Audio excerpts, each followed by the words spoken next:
Yo guys, what's going on? It's Acez here today with another video. In today's video, we got patch 16.7. We got the patch notes for you here. This is going to be a 6-hour patch. Game just went down at the time of recording, and it's probably going to get extended an hour or two. We've been seeing that lately with pretty much every patch. There's been delays and extensions pretty much across the board with everything they're doing. So I would say 8 hours is what you're going to be looking at. Do me a huge favor. Make sure you're dropping a like on the video here today. It's been about a month. You owe me one, and I owe you one. Make sure you're subscribed too if you're not already. Let's hop in. Let's check out the patch notes for 16.7. So the big one here is we are going to be seeing a lot of optimization happening over on Reserve.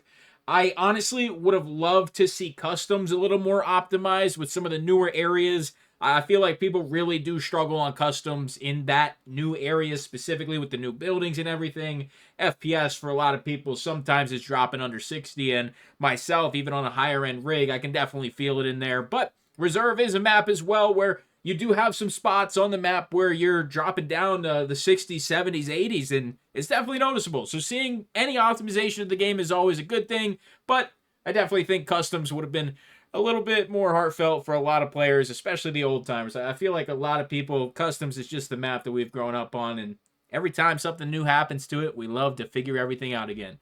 Audio. As a part of this update, the audio engine systems and individual subsystems have been significantly expanded to provide a more immersive escape from Tarkov experience.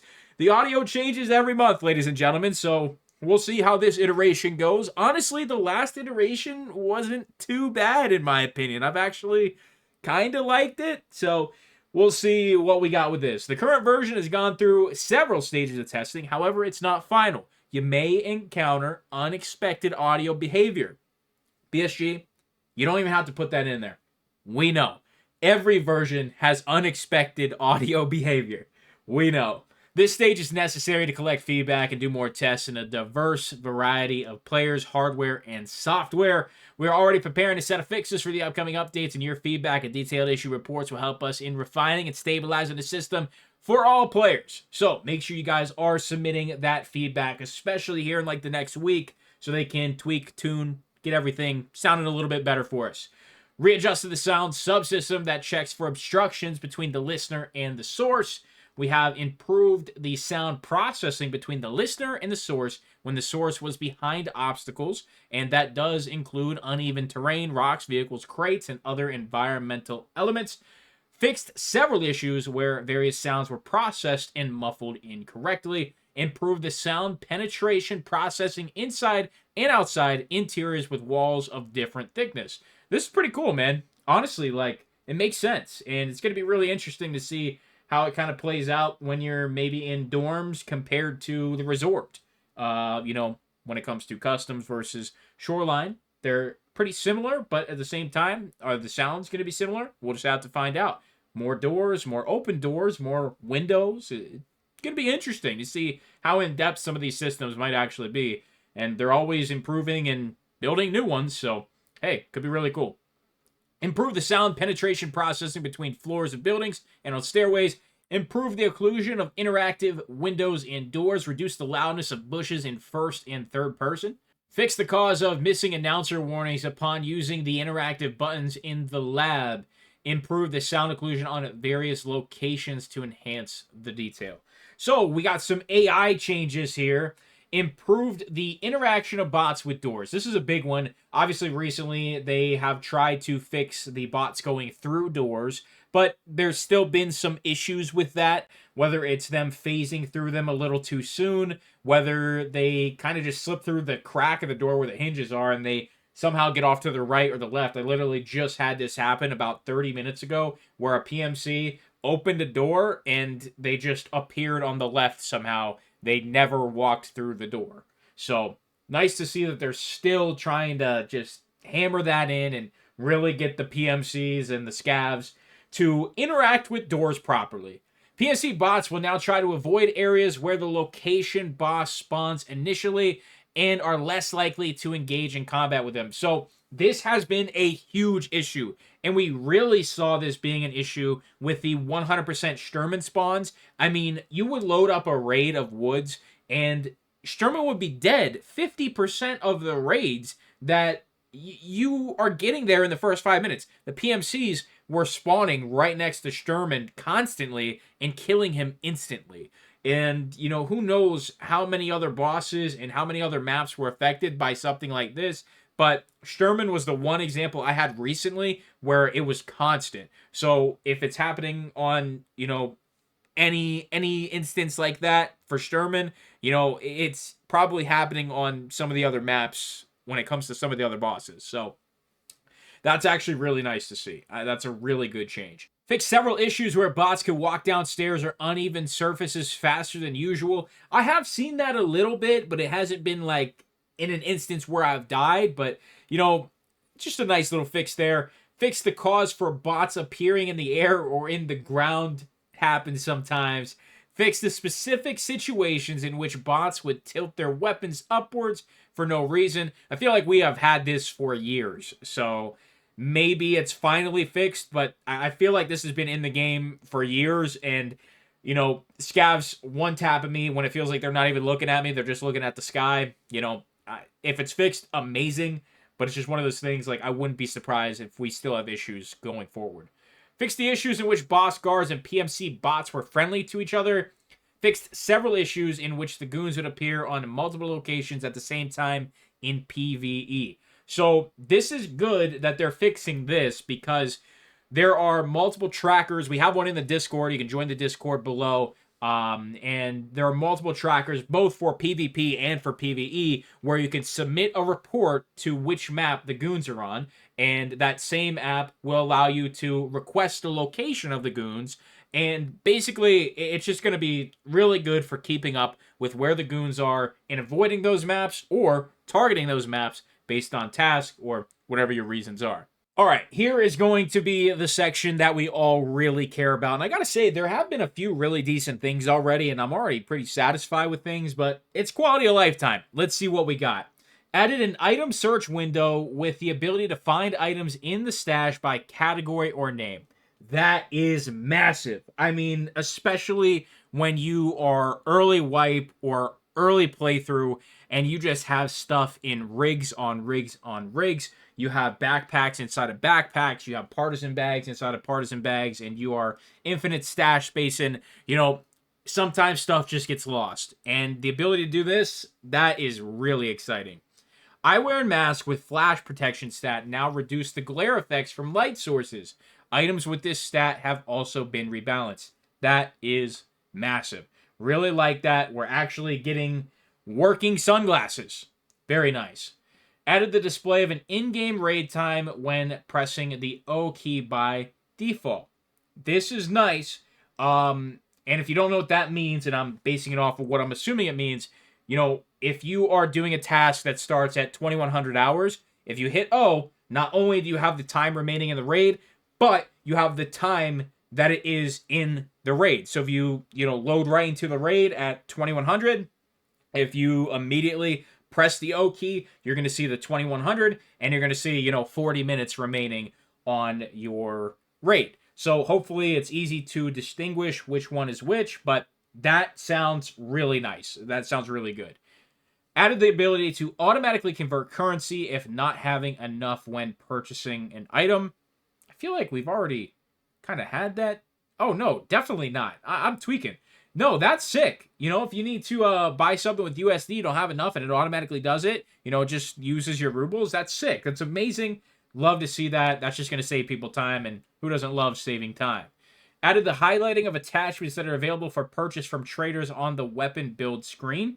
Added the ability to pin task at the top of the list in the task tab. I love it. I absolutely love it. Especially, you go to your task, you check something, you go to your character screen, you go back to the task screen, boom, it's, completely reset. This is amazing, especially for people focusing on just one task.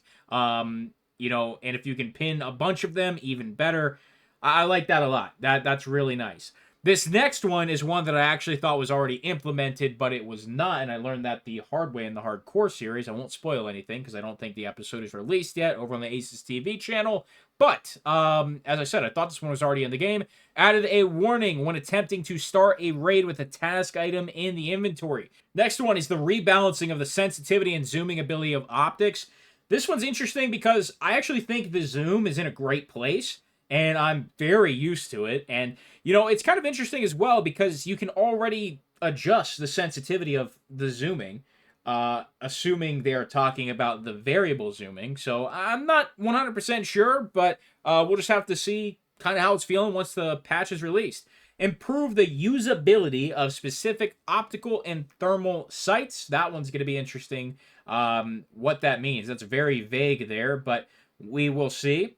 Added Nate protection for the Redut series body armors. The cost of these armors has been adjusted. I actually really enjoy running the Reduts, so that actually sounds pretty promising.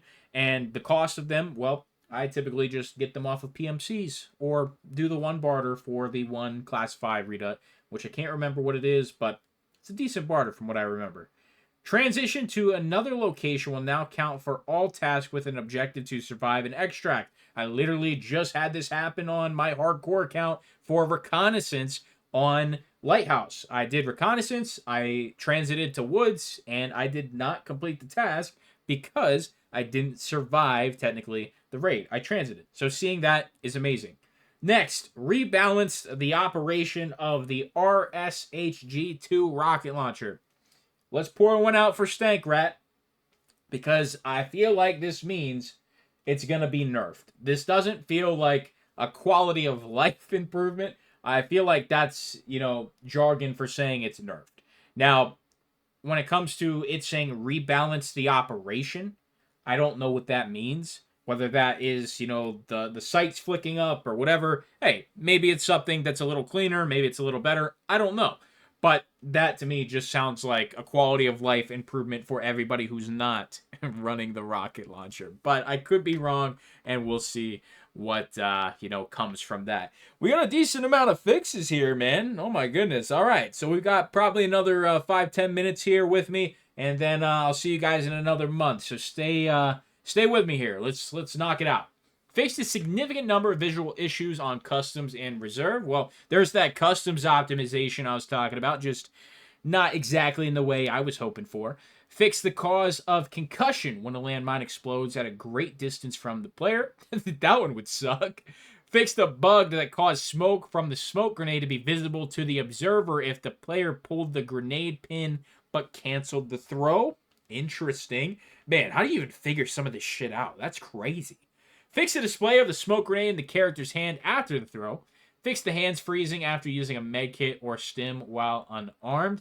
Fix the reason of missing search skill point accrual when searching containers. Okay, didn't know that was a thing. That should help out.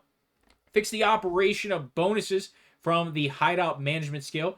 Fix the incorrect display of hideout zones in PvE, which were previously built by the player in PvP. Fix the ability to start crafts with missing ingredients at the elite level of crafting skill. Okay. Fix the ability to use items from hideout mannequins in PvE for stashing them during task. No way. Man, I'm surprised I didn't hear about this one. That sounds insane. That's fucking nuts, dude. Oh my god. Fix the tactical clothing getting reset if selected on Ragman's service tab. Fix the incorrect third-person hand animation if the player switched to an underbarrel grenade launcher and walked into an obstacle. Fix the inability to pick up an item as a scav in certain cases. Fix the cause of the weapon becoming slightly larger when inspecting the 10-round magazine. Fixed a bug where repair kits locked in the player's stash would still be used for repairing armor and weapons. Fix the cause for missing explosions and disappearing tripwires in PvE. This is good. I've had the missing explosions quite a few times from grenades. Now, I don't know if that's a grenade problem or the missing explosion problem, but that one's good. Fix the cause or task getting auto-restarted in certain cases. Fix the cause of error 703, quest not found. Fix the display of durability for items needed for task.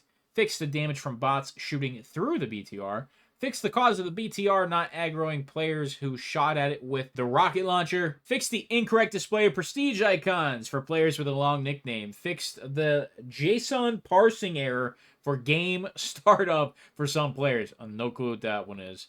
and then fixed the star called Sun achievement icon. That is your patch. That is your allegedly 6-hour patch. Probably going to be 8 hours. Is there going to be something else in here? I'm not quite sure. You know, honestly, this could definitely be just a normal 6 to 8 hour patch. You know, typically when the list is super short, that's how we know there's a little something something hiding in the patch. This time, I don't really know on this one. You know, there is a significant amount of stuff happening. We have a complete optimization of reserve. Well, not a complete, of various parts of reserve. Major audio reworks, major AI changes, a lot of quality of life changes, and a lot of fixes. This one is probably just a straight up patch. I'd love to be wrong. I'd love to see an event for everybody, PvP and PvE. But as of right now, I think this is probably a pretty straightforward patch and getting a lot of fixes and quality of life stuff for us when it comes to just making the game feel better. So let me know what you think down in the comments below. Leave that like, subscribe. I'll see you in the next video. I'm out.